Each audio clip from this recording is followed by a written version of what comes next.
This is the Lone Crater YouTube. We hope this video helps. You'll start by converting your composition into a true 3D space so you can move a camera through it. First, enable the 3D switch on the layers you'll animate. This gives depth. Next, create a camera via Layer New Camera and pick a focal length that matches your footage.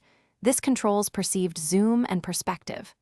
Once done, make sure you're viewing active camera and enable layer controls so you can see anchors and axis handles while you work.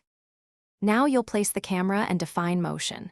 Move the camera in 3D using position and point of interest. Set keyframes where you want movement to start and stop. Use ease keyframes for smoother motion and add motion paths to refine arcs. For easier control, create a null object, make it 3D, and parent the camera to that null. This lets you orbit, dolly, or tilt without breaking point of interest relationships. Keep an eye on layer parallax to judge depth. Finish by refining camera settings and rendering.